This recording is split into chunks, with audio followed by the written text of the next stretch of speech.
सभी को नमस्ते और आप सभी को इस चैनल पे पुनः एक बार स्वागत है।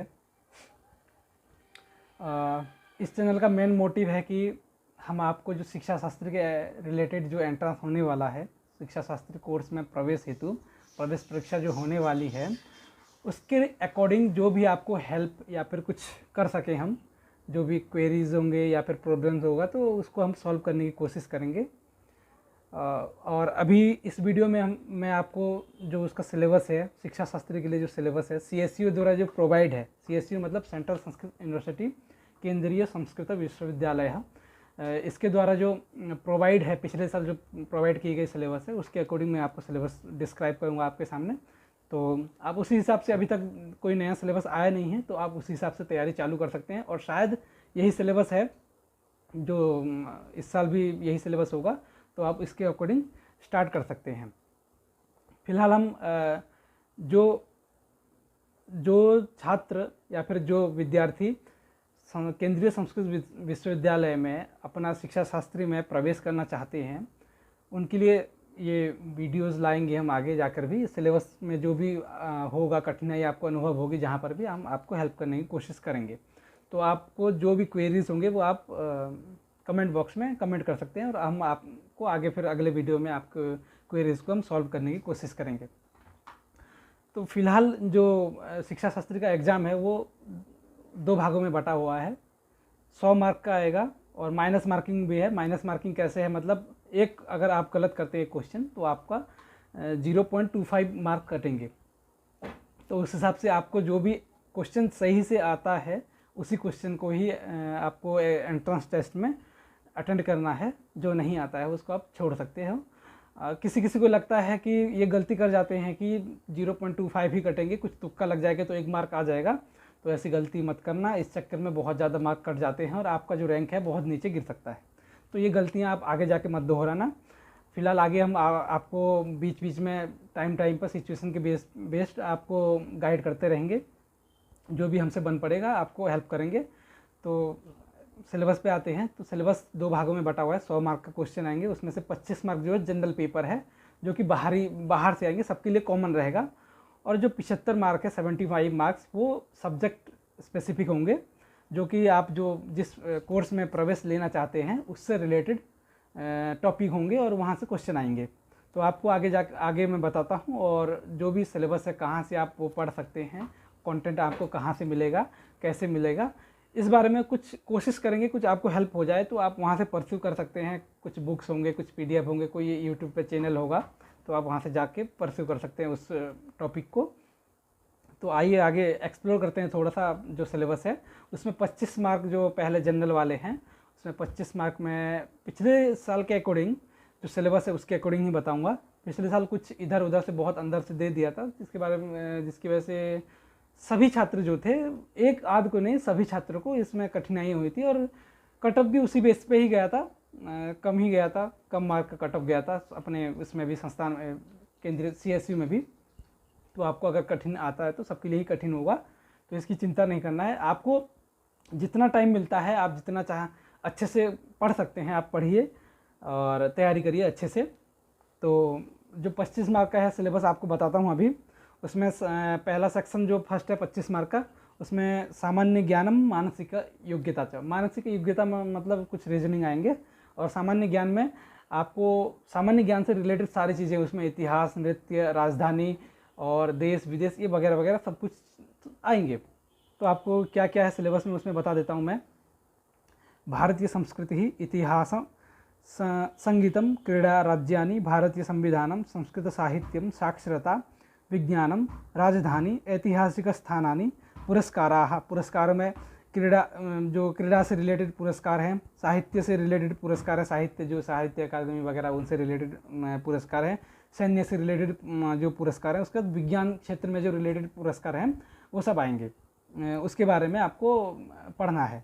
उसके बाद विशिष्ट दिनांकाः, मानवाधिकार। विशिष्ट दिनांक मतलब विशेष जो दिन वगैरह हम आचरण करते हैं, जैसे शिक्षक दिवस, स्वतंत्रता दिवस, ये वगैरह थोड़ा सा अच्छे से। उसके बाद मानवाधिकार, जो संविधान में हमारे मानवाधिकार के बारे में किया गया है। उसके बाद कुछ संस्थाएं हैं, UN वगैरह, तो वो मानवाधिकार के लिए जो संस्थाएं हैं वो सब वगैरह उनके बारे में आपको थोड़ा पढ़ना है। उसके बाद विश्व सम्मेलनानी, जो भी विश्व के सम्मेलन हैं जहाँ जहाँ अभी जैसे G20 समिट हो रहा है, ये वगैरह आपको थोड़ा सा पढ़ना है, जो कि अभी रिसेंटली जो हुए हैं सम्मेलन वगैरह उनमें से आपको आएगा। करंट अफेयर्स में ये आ जाता है। उसके बाद समसामयिक विषयाः जो है करंट अफेयर्स ही है वो, तो आपको करंट अफेयर्स के लिए रेगुलरली आप विजिट करिए, न्यूज़पेपर पढ़िए, हो सकता है तो अगर ज़्यादा से पढ़ना चाहते हैं या फिर शॉर्ट्स में पढ़ना चाहते हैं तो आप कोई भी यूट्यूब चैनल पर जाइए, वहाँ पर आप सर्च कर सकते हैं कि करंट अफेयर्स टुडे या फिर वीकली करंट अफेयर या फिर मंथली करंट अफेयर आप पढ़ सकते हैं। बेसिकली वहाँ से आएगा, ज़्यादा अंदर से आने की कोई संभावना है ही नहीं। तो आप ले सकते हैं कि ऊपरी ऊपरी जो भी है या फिर थोड़ा सा ऊपर से, ज़्यादा अंदर से नहीं आएगा, ज़्यादा कठिन क्वेश्चन नहीं आएंगे मुझे जहाँ तक लगता है। तो ये सारे जो है सामान्य ज्ञान के जो रिलेटेड भारतीय संस्कृति, इतिहास इत्यादि, जो संगीत, क्रीड़ा इत्यादि, पुरस्कार, राजधानी इत्यादि जो है वो आप कहीं भी किसी भी सामान्य ज्ञान की पुस्तक से पढ़ सकते हैं। तो बेसिकली अगर लूसेंट हो गया, उसके बाद या फिर अरिहंट हो गया, तो वहाँ से आप आराम वो बुक मंगा सकते हैं, उसमें से सामान्य ज्ञान वगैरह पढ़ सकते हैं। या फिर चिरंतनी जो एक पुस्तक है, पहले जो शिक्षा शास्त्री का एंट्रेंस टेस्ट होता था CSE के लिए, उसी के गाइड के बेस पे वो गाइड के लिए निकला था, है वो बुक, तो उसमें से आप पढ़ सकते हैं। ये सब हैं जो भी सिलेबस में है, कुछ ज़्यादातर उसमें आप पा जाएंगे। तो अगर ऑल इन वन बुक मैं कहूँ तो चिरंतनी में आपको मिल जाएगा लगभग सारी चीज़ें। करंट अफेयर्स वगैरह थोड़ा सा अलग छोड़ के सामान्य ज्ञान में भी सारे हैं शायद, मुझे जहाँ तक पता है, मुझे जहाँ तक लगता है वो सारे हैं, आपको अवेलेबल हो जाएंगे। और रीजनिंग भी वहाँ से मिल जाएगा, जो रीजनिंग सिलेबस में है वहाँ से मिल जाएगा। और अगर आपको संस्कृत में है, एक्चुअली वो बुक संस्कृत में है, तो आपको अगर संस्कृत में समझ में नहीं आता है या फिर समझने में थोड़ी सी कठिनाई होती है, तो आप हिंदी में यूट्यूब पे सर्च करके वो सब चीज़ें पढ़ सकते हैं, अच्छे से समझ सकते हैं। और उसके बाद आप संस्कृत में अगर एक बार पढ़ लेंगे या फिर भाषा ज्ञान के लिए पढ़ लेंगे तो आपको समझ में आ जाएगा। उसके बाद दूसरा पोर्शन जो 75 मार्क का है, उसमें भी 3 पार्ट है, 25-25 मार्क के 3 पार्ट हैं। तो पहले 25 मार्क है संस्कृत भाषा दक्षता। तो भाषा दक्षता में पूर्ण रूप से या फिर पूरे तरीके से व्याकरण से रिलेटेड क्वेश्चन आएंगे। उसमें जैसे कि सिलेबस में है शब्द रूपाणी, धातु रूपाणी, संधि, समास, समास में अव्ययभाव समास, तत्पुरुष समास, द्वंद्व समास, द्विगु समास, कर्मधारय समास, नय समास, बहुब्री समास। कारक जो हमारे 6 कारक हैं वो भी आएंगे, जैसे कर्तृ, कर्म कारक, करण कारक, संप्रदान कारक, अपादान कारक, अधिकरण कारक, उपपद विभक्ति, उपपद विभक्ति भी आएंगे। उसके बाद कृदंत में ऋणिजंत, षडंत, सन्नंत और तद्धित में अपत्यर्थका, मतु, वतुप स्त्री प्रत्यय।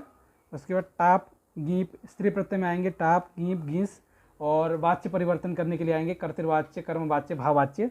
तो यहाँ पर आएंगे कि एक वाच्य से दूसरे वाच्य में अगर आपका जो वाक्य दिया हुआ है कर्म वाच्य में, तो हो सकता है कि उसमें भाववाच्य, कर्तृवाच्य में परिवर्तन करने के लिए बोलेगा, कर्ता से कर्तृवाच्य से भाववाच्य, कर्मवाच्य में परिवर्तन करने के लिए बोलेगा, तो इत्यादि आएंगे। उसके बाद है वर्तनी शुद्धता, वर्तनीगत अशुद्धि।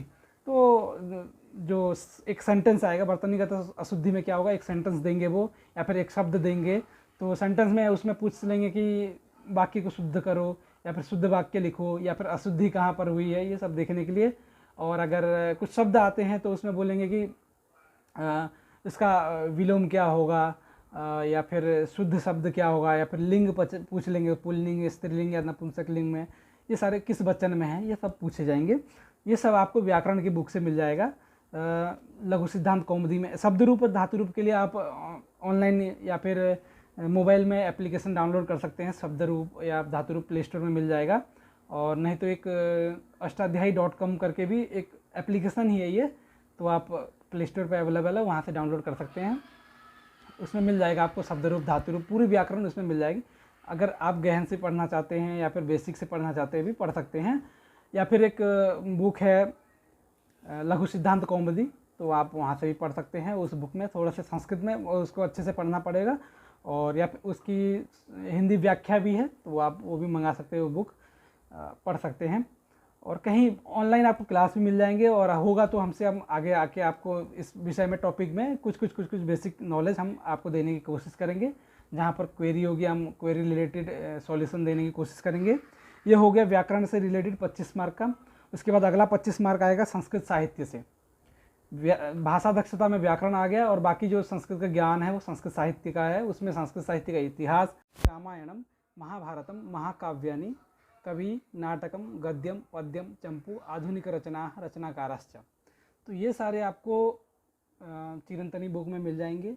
उसके बाद संस्कृत कुछ एक बुक है, आपको दिखाता हूँ मैं, इसमें भी आपको अच्छे से मिल जाएंगे। संस्कृत शास्त्र मंजूषा जो बुक है, इस बुक में भी आपको अच्छे से ये सारे जो सिलेबस में है वो सब डिटेल मिल जाएंगे। आपको देख सकते हैं, संस्कृत शास्त्र मंजूषा मंगा सकते हैं। खैर कॉस्टली पड़ेगा, तो इससे अच्छा है आप चिरंतनी में सजेस्ट करूँगा। चिरंतनी उसका कोई प्रमोशन तो नहीं कर रहे हैं, लेकिन आपके लिए जो अच्छा है और कम समय में, जो कम पैसे में, बजट में आपको अवेलेबल हो सकते हैं, हम कोशिश कर रहे हैं, तो चिरंतनी एक अच्छा ऑप्शन है। आप उस पर उसको परस्यू कर सकते हैं।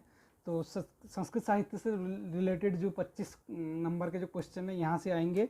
वैदिक वाङ्मयम, ब्राह्मणानि, आरण्यकानि, उपनिषद, वेदांतः, दर्शनानि, पुराणानि, रामायणम, महाभारतम, महाकाव्यानि, कवि, नाटकम, गद्यम, पद्यम, चंपू, आधुनिक रचना, रचनाकारश्च। ये सारे आएंगे।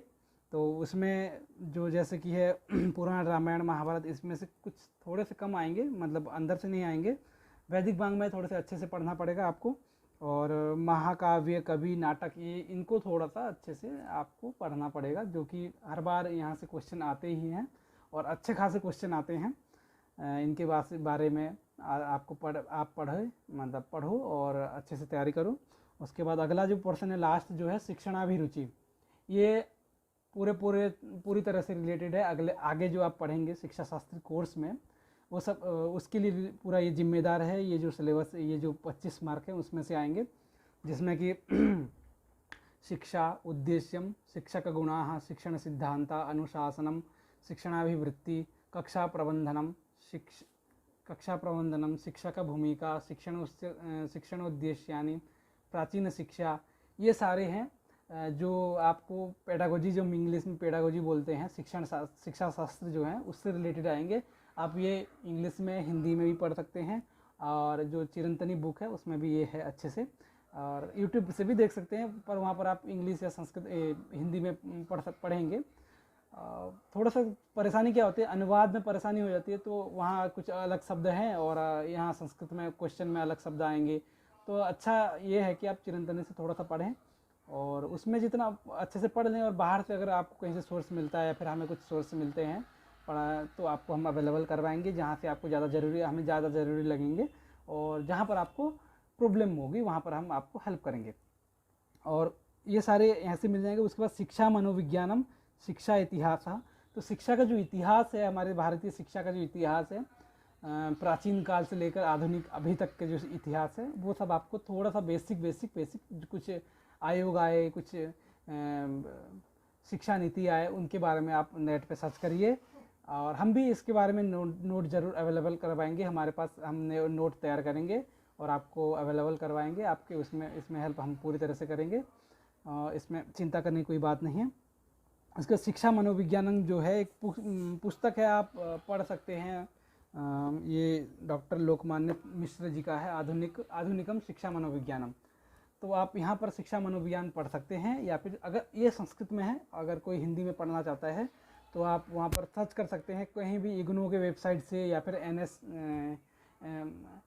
वो जो ओपन यूनिवर्सिटीज़ हैं वहाँ से आप सर्च कर सकते हैं, तो आपको मिल जाएंगे शिक्षा मनोविज्ञान से रिलेटेड PDF मिल जाएंगे, तो आप वहाँ से परस्यू कर सकते हैं। या फिर यहाँ की मैं क्रम आपको भेज दूंगा, या आपको प्रोवाइड की जाएगी इस पुस्तक में भी आप कुछ। और आगे अगर आपको लगता है तो हम बेसिक जो चीज़ें हैं हम आपको समझाएंगे, यहाँ पर क्लास भी करेंगे, तो आपको उसमें हेल्प करेंगे। अगला विज्ञान, शिक्षा मनोविज्ञान, उसके बाद शिक्षा इतिहास और शिक्षा दर्शन, शिक्षा समाजशास्त्र, समावेशी शिक्षा, राष्ट्रीय शिक्षा नीति जो आए हैं अब तक 1968, 1986 और 2020 वाला। तो उसमें शिक्षा मनोविज्ञान वगैरह आप कोई भी ऑनलाइन वेबसाइट जैसे कि इग्नू हो गया, संस्था जो है ऑनलाइन ओपन यूनिवर्सिटीज़ वाले, वहाँ से परस्यू कर सकते हैं। PDF आप सर्च कर सकते हैं, या फिर हम दे देंगे, या यूट्यूब से पढ़ सकते हैं। अगर संस्कृत में मैं प्रेफर नहीं करूँगा उतना, आप हिंदी में पढ़ेंगे तो अच्छे से समझ में आएगा, और आप आराम से अच्छे से एग्ज़ाम दे सकते हैं, और आगे शिक्षा शास्त्री कक्षा में भी आपको उससे रिलेटेड हेल्प हो जाएगा।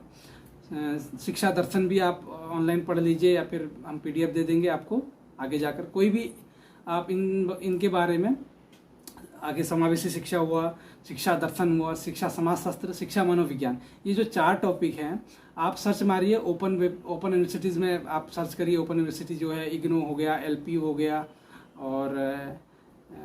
और भी 1-2 हैं, तो उसमें से आप सर्च करिए और मिलेगा आपको। नहीं तो अगर आपको परेशानी होती है तो हमें क्वेरी में बताइए, कमेंट में बताइए, हम आपको प्रोवाइड करेंगे, सर्च करके PDF आपको दिया जाएगा। और शिक्षा नीति और शिक्षा का इतिहास जो है आप वो भी पढ़ सकते हैं। वो सब सर्च करेंगे अगर इग्नू के नाम से या फिर ओपन यूनिवर्सिटीज़ के नाम से अगर सर्च कर देते हैं तो आपको अवेलेबल हो जाएगा नेट पे। आपको मिल जाएगा, सारे अच्छे से हिंदी में मिल जाएगा, आपको जैसे समझ में आएगा। और अगर समझ में नहीं आता है, नहीं मिलता है, तो हम हैं, आपको समझाएंगे और आपके साथ अभी बने रहेंगे। मैं, प्रसिद्ध जी और आगे 2-3 मित्र और जुड़ेंगे आपके साथ। और ऐसे ही बने रहिए हमारे चैनल में। और जो भी क्वेरीज हैं, जो भी परेशानियां हैं, आप कमेंट में कमेंट करिए। और कोई कुछ दोस्त हैं आपके, जो कुछ दोस्त अगर हैं इस शिक्षा शास्त्री में पढ़ना चाहते हैं, कोर्स लेना चाहते हैं, प्रवेश लेना चाहते हैं, तो उनको भी ये वीडियो शेयर करिए। अगर अच्छा लगा तो लाइक कीजिए। और ऐसे ही हम बने रहेंगे आपके साथ। आगे आपके क्वेरीज सॉल्व करेंगे। और आगे जो भी है हम कोशिश करेंगे कि टॉपिक वाइज हम पढ़ाएंगे आपको, एक टॉपिक को लेके आएंगे हम मिलके। तो आप बने रहिए। आप सभी का धन्यवाद। जय हिंद, जय भारत।